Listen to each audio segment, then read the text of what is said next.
Hello hello hello hello, good evening good evening good evening, good afternoon good afternoon good afternoon, good morning मेरे प्यारे बच्चों। तो कैसे हैं आप लोग?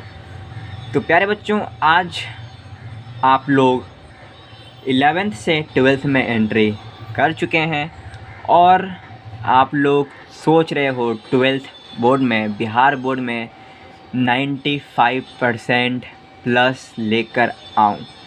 तो मेरा प्यारा बच्चा, आपको फिजिक्स, केमिस्ट्री, मैथ्स अगर आप लिए हो और बायो भी लिए हो, तो जितने पीसीएम स्टूडेंट हैं और पीसीबी स्टूडेंट है और पीसीएमबी और पीसीबीएम स्टूडेंट हैं, उन सारे स्टूडेंट्स को फिजिक्स, केमिस्ट्री, मैथ, बायोलॉजी तो आपको पढ़ना कंपलसरी है ही।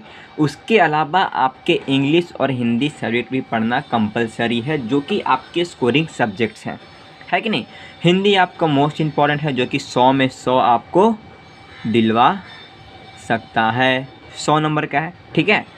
तो आपको ऐसी तैयारी करके जानी है कि पूरे सब्जेक्ट को अपना 100% देना है, पूरा लगा देना है, पूरा 100% की, ताकि आपके 100 में 100 नंबर बन जाए। और एक भी सब्जेक्ट को हल्के में नहीं लेना। और मैं पढ़ाता हूँ आप लोगों को 12th क्लास को हिंदी, ठीक है। तो मेरा प्यारा बच्चा, हम इसके पहले वीडियोज़ में इंट्रो दिए थे कि हम कैसे पढ़ाएंगे और किस तरीके से पढ़ाएंगे और आप लोगों को क्या क्या मिलेगा, ठीक है। तो चलिए आज हम शुरू करने वाले हैं चैप्टर नंबर 1। कौन सा चैप्टर आप शुरू करेंगे सर आज आप? तो आज हम प्यारा बच्चा शुरू करेंगे चैप्टर नंबर 1, जो कि बातचीत है, जिनके लेखक हैं बालकृष्ण भट्ट, ठीक है। तो आज हम लेखक परिचय जानेंगे और लेखक परिचय से क्वेश्चन हमेशा अक्सर पूछा जाता है मेरा प्यारा बच्चा, ठीक है। तो पहला चैप्टर है बातचीत, जिनके लेखक हैं बालकृष्ण भट्ट। इनके बारे में आज हम जानेंगे, ठीक है। देखिए, जन्म 23 जून 1844। बालकृष्ण भट्ट जी का जन्म 23 जून 1844 को हुआ। इनका निधन यानी कि मृत्यु, इनका निधन कब हुआ?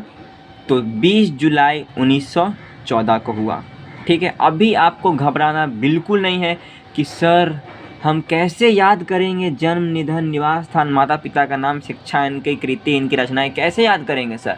तो प्यारा बच्चा, पहले आप पढ़ लो, उसके बाद मैं आपको सारे के ट्रिक बताऊंगा कैसे याद करना है, ओके।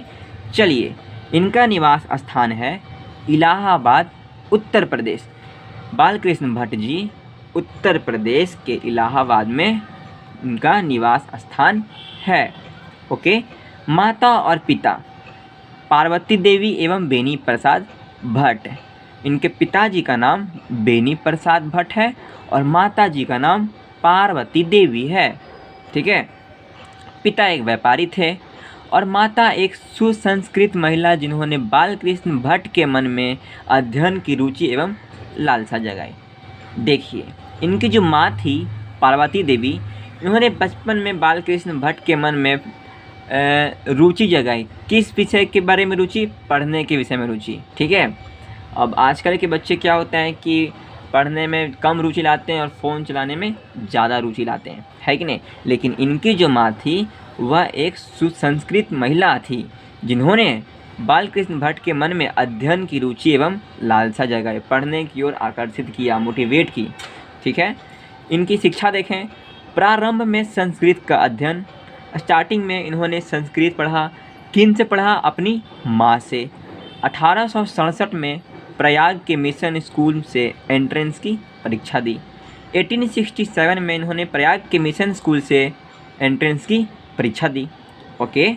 इनकी वृत्ति 1869 से 1875 तक प्रयाग के मिशन स्कूल में अध्यापन किया, ठीक है। 1885 में यानी कि 1885 में प्रयाग के CAV स्कूल में संस्कृत का अध्यापन। 1888 में प्रयाग की कायस्थ पाठशाला इंटर कॉलेज में अध्यापक नियुक्त, किंतु उग्र स्वभाव के कारण नौकरी छोड़नी पड़ी और उसके बाद से लेखन कार्य पर ही निर्भर रहे। देखिए क्या होता है कि 1888 में 1888 में प्रयाग के कायस्थ पाठशाला इंटर कॉलेज में ये टीचर थे, ठीक है, टीचर थे। लेकिन टीचर जो रहते हैं उनके जो बालकृष्ण भट्ट जी थे, इनका उग्र स्वभाव, मतलब इनका स्वभाव कुछ गलत था। स्वभाव कहने का मतलब डांट कर बोलना, ऐसा जो भी हो, उसके वजह से इनको अपने नौकरी से हाथ धोनी पड़ी, ठीक है। उसके बाद ये लेखन कार्य पर ही निर्भर है, मतलब कि उसके बाद फिर लेखन कार्य में ही लग गए। विशेष परिस्थिति, पिता के निधनोपरांत पैतृक व्यापार संभालने के नाम पर गृह कला का सामना, पैतृक घर छोड़कर घोर आर्थिक संकट से जूझते हुए हिम्मत से काम लिया और साहित्य के प्रति समर्पित रहे। देखिए क्या होता है, जब इनके पिता का निधन हो जाता है तो उनका व्यापार संभालने के बाद घर में बहुत सारी प्रॉब्लम होती हैं, बहुत सारी गृह कला, घर में तो आप लोग दिक्कत जानते ही हो कि क्या होता है। उनकी वजह से जूझते हुए, वो आर्थिक संकट, उनका घर का संकट से जूझते हुए हिम्मत से काम लिया और साहित्य के प्रति समर्पित रहे, ठीक है। उसके बाद रचनात्मक सक्रियता, इन्होंने क्या किया, रचना की, ठीक है। भारतेंदु हरिश्चंद्र की प्रेरणा से हिंदी वर्धीना सभा प्रयाग की ओर से 1877 में हिंदी प्रदीप नामक मासिक पत्र निकालना प्रारंभ किया। ये आपको ऑब्जेक्टिव में पूछा जाएगा कि 1877 में किस मासिक पत्र निकालना प्रारंभ किया था, तो वो हो जाएगा हिंदी प्रदीप, ओके। इसे वे 33 वर्ष तक चलाते रहे। यही प्रश्न आ सकता है कि वो हिंदी प्रदीप नामक कितने वर्षों तक चलाते रहे, तो वो हो जाएगा 33 वर्षों तक चलाते रहे, ओके प्यारा बच्चा। इसमें नियमित रूप से सामाजिक, साहित्यिक, नैतिक, राजनीतिक विषयों पर निबंध लिखते रहे। किस पर निबंध लिखते रहे, सामाजिक, साहित्यिक, नैतिक और राजनीतिक, है ना। 1881 में वेदों की युक्तिपूर्ण समीक्षा की। 1886 में लाला श्रीनिवास दास के संयोगिता स्वयंवर की कठोर आलोचना की, ठीक है। ये क्वेश्चन आपसे पूछा जा सकता है। 1886 में लाला श्रीनिवास दास ने किसकी कठोर आलोचना की, ठीक है, तो ये हो जाएगा संयोगिता स्वयंवर की कठोर आलोचना की। जीवन के अंतिम दिनों में हिंदी शब्दकोश के संपादन के लिए श्याम सुंदर दास द्वारा काशी आमंत्रित, किंतु अच्छा व्यवहार न होने पर अलग हुए। देखिए यहाँ पर एक बात आप लोग ध्यान दीजिएगा, यहाँ पर बालकृष्ण भट्ट जी के अच्छा व्यवहार न होने पर इनको अपने स्कूल से भी हाथ धोना पड़ा, किंतु अच्छा व्यवहार न होने पर हिंदी शब्दकोश के संपादन के श्याम सुंदर दास द्वारा काशी आमंत्रित हुए थे, किंतु अच्छा व्यवहार न होने पर उनसे भी अलग हो गए, है ना। चलिए इनकी रचनाएं देखते हैं। उपन्यास, रहस्य कथा, नूतन ब्रह्मचारी, 100 अजान 1 सुजान, ये अक्सर प्रीवियस ईयर में देखा जाता है। 100 अजान 1 सुजान किन की रचना है, तो वह बालकृष्ण भट्ट जी की। गुप्तवैरी, रसातल यात्रा, उचित दक्षिणा, है ना। हमारी घड़ी, सद्भाव का अभाव, ये भी देखा जाता है ना।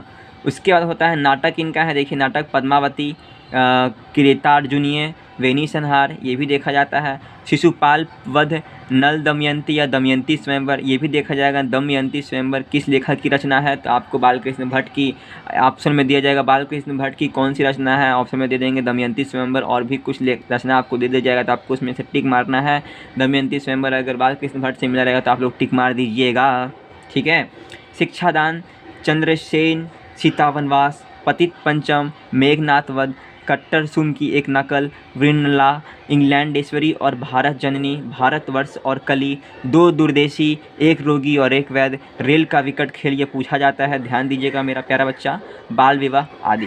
इनका प्रहसन देखिए, जैसा काम वैसा परिणाम, नई रोशनी का विषय, आचार विडंबन आदि। निबंध 1000 के आसपास निबंध, जिनमें से 100 के ऊपर बहुत महत्वपूर्ण इनका निबंध है, वो काफ़ी सारे निबंध लिखे। भट्ट निबंधमाला नाम से 2 खंडों में एक संग्रह प्रकाशित, ठीक है। अब प्यारा बच्चा, अब हम ये देखते हैं, देखिए ये हम केवल पढ़ेंगे और जिसमें से जो भी इम्पोर्टेंट रहेगा वो आपको हम बता देंगे, ओके। तो आप लोग ध्यान दीजिएगा। बालकृष्ण भट्ट आधुनिक हिंदी गद्य के आदि निर्माताओं और उन्नायक रचनाकारों में एक हैं। वे भारतेंदु युग के प्रमुख साहित्यकारों में से हैं। ये आपसे प्रश्न पूछा जाता है कि वो कौन से युग के प्रमुख साहित्यकारों में से हैं, तो भारतेंदु युग, ओके। ये केवल याद रखना है। वे हिंदी के प्रारंभिक युग के प्रमुख और महान पत्रकार, निबंधकार तथा हिंदी की आधुनिक आलोचना के प्रवर्तकों में अग्रगण्य हैं। उन्होंने आधुनिक हिंदी साहित्य को अपने प्रतिभाशाली जनधर्मी, है ना, उन्होंने प्रतिभाशाली जनधर्मी और व्यक्तित्व और लेखन से एक नवीन धरातल, नवीन दिशा और नया रूप, रंग और मानस दिया। निश्चय ही इस बुक भी जो है ना वो अजब ही है। निश्चय ही इस महत्तर युगांतरकारी कार्य में वे एकांकी नहीं थे। स्वयं भारतेंदु हरिश्चंद्र, प्रताप नारायण मिश्रा, प्रेमघन, राधाचरण गोस्वामी जैसे अनेक महान साहित्यकार उनके साथ थे। किंतु यह एक सर्वसम्मत स्थापित मान्यता है कि अपने युग के सर्वाधिक सक्रिय, मुखर और प्रदीर्घ समय तक सुदृढ़ निष्ठा के साथ तेजस्वी लेखन द्वारा साहित्य सेवा करते रहने वाले समर्पित साहित्यकार थे बालकृष्ण भट्ट। भारतेंदु युग के 2-3 प्रमुख साहित्यकारों में एक, जिनके अनवरत लेखन से भारतेंदु युग के रचनात्मक युग व्यक्तित्व निर्मित हुआ तथा आगे के द्विवेदी युग के मूलाधार निर्मित हो सका। साहित्य केवल कल्पना, विलास और मनोरंजन की वस्तु नहीं है, अपितु वह जन समूह के चित्त के विकास का संवाहक और जन संस्कृति के विकास प्रवाह का मूर्त वाण्डमय उपादान है, जो गहन लोक संपुक्ति के उपजता और दिशा पाता है। यह बोधपूर्ण प्रधान मान्यता भारतेंदु युग के साहित्य से बनती है और इसके दृष्टाओं में बालकृष्ण भट्ट प्रमुख हैं। आधुनिक हिंदी नवजागरण और राष्ट्रीय आंदोलन के दौर में नए सिरे से अपना भाषा और साहित्य की मालिक लोकवादी प्रकृति एवं जातीय निष्ठा की पहचान करते हुए तदनुरूप दिशा और प्रवाह देने का कार्य जिन महान लेखकों ने अपने रचनात्मक गतिविधियों द्वारा संपन्न किया, उनमें भट्ट जी विशेष रूप से स्मरणीय हैं। प्यारा बच्चा, मैं ये वाला बिना आपको समझाए इसलिए पढ़ते जा रहा हूँ क्योंकि इसमें से क्वेश्चन नहीं पूछा जाता है। मोस्ट आपको जो है इसमें से क्वेश्चन पूछे जाते हैं यहाँ इतना, बस केवल यहाँ इतना से आपको क्वेश्चन पूछे जाते हैं, जो मैं आपको बता दिया हूँ। और भी आपको डाउट हो तो आप प्लीज़ कमेंट करके मुझे बताइएगा, लेकिन पूरे पढ़ने हैं। ओके। बालकृष्ण भट्ट गद्यकार थे। अपनी अभिरुचि, मानस और प्रतिभा से परिवेश और यथार्थ से संपूर्ण सरोकार रखने वाले लेखक, पत्रकार, ठीक है। उन्हें गद्य की भाषा और कला की जड़ें भी परिवेश और यथार्थ में ही थी। लोक व्यवहार में बोलचाल, बातचीत और अभिव्यक्ति में मूत्र भाषा और कला ही उनके गद्य का कलेवर बन जाती है। वह नवजागरण और स्वाधीनता संघर्ष का दौर था, जिसमें भीतरी और बाहरी, स्वदेशी और विदेशी शक्तियों से टकराव और संघर्ष ही जागरूक गद्य लेखक की नियति थी। यह टकराव और संघर्ष भट्ट जी के लेखन में आंतरिक दृढ़ता, तेज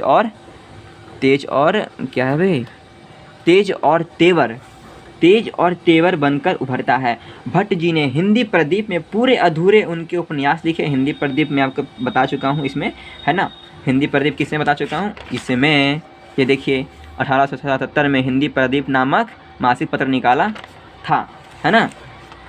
पूरे अधूरे अनेक उपन्यास लिखे, नाटक और प्रहसन लिखे, किंतु ये वही बात बता रहे प्यारे बच्चों जो आपको उसमें बताया गया है, जो कि आपको इतना में बताया गया है ना। चलिए, किंतु निबंध ही उनकी अपनी विधा है, जिसमें उनका अभिप्रायपूर्ण स्वदेश्य लेखन पूरी शक्ति, सामर्थ्य और वैभव के साथ प्रकट हुआ, है ना।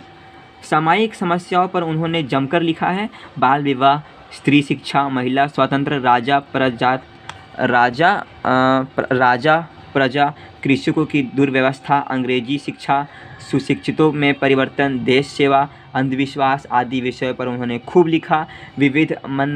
विविध मनोभावों और भाषा साहित्य के विषयों पर भी खुलकर लिखा। व्यक्तित्व व्यंजक, आत्मपरक, कलात्मक निबंध भी उन्होंने इतने लिखे कि उनकी संख्या सैकड़ों में है। आचार्य रामचंद्र शुक्ल ने निबंधकार के रूप में उन्हें अंग्रेज साहित्य के एडिशन और स्टील की श्रेणी में रखा है।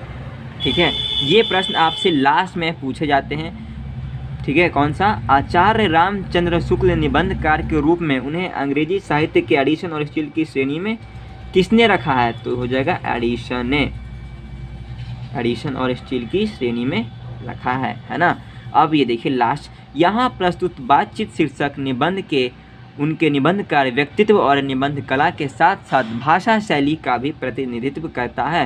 प्रस्तुत निबंध भट्ट जी के बारे में ऊपर कही गई बातों को सहज ही पुष्ट और प्रमाणित करता है ना। तो प्यारे बच्चा, ये होता है आपका समाप्त। ये लाइन को मैंने आपको इसलिए नहीं समझाया, वैसे समझाया तो है, बस पढ़ लिया है तो उसमें आपको कोई दिक्कत होना नहीं चाहिए। हालांकि आपके एग्ज़ाम के लिए मोस्ट इम्पॉर्टेंट आपके लिए ये है, और इसके बारे में और भी ज़्यादा एक्सप्लेन करके पीछे बताया गया कि उन्होंने क्या क्या लिखा और क्या क्या किया, है ना। तो इससे पीछे से जो सवाल हैं नहीं बनते हैं। आप लोग बिल्कुल नहीं घबराना कि सर आपने तो पीछे वाला पढ़ाया ही नहीं, सर आप बहुत गलत पढ़ाते हो, सही नहीं पढ़ाते हो। तो प्यारा बच्चा, मैंने आपको जो ये बताया है इससे ही क्वेश्चन बनते हैं, वो भी ऑब्जेक्टिव। सब्जेक्टिव इससे क्वेश्चन नहीं बनाए जाते। सब्जेक्टिव क्वेश्चन आपसे बनाए जाते हैं चैप्टर में, वो है समरी। अब मैं आपको बता दूं, चैप्टर में अगले चैप्टर में घुसेंगे तो चैप्टर हमारा है ये बातचीत। बातचीत क्या है? बातचीत एक हमारा निबंध है। क्या है? बातचीत हमारा निबंध है। ओके प्यारा बच्चा, अब आप पूछेगा सर हम कैसे याद करेंगे? बातचीत निबंध है, कहानी है, पूरे चैप्टर का हम कैसे याद करेंगे? तो बिल्कुल भी घबराना नहीं है, आपको मैं सब कुछ बता दूंगा। ओके प्यारा बच्चा, तो मिलते हैं अगले नेक्स्ट वीडियो में चैप्टर के साथ बातचीत। ठीक है, बाय बाय।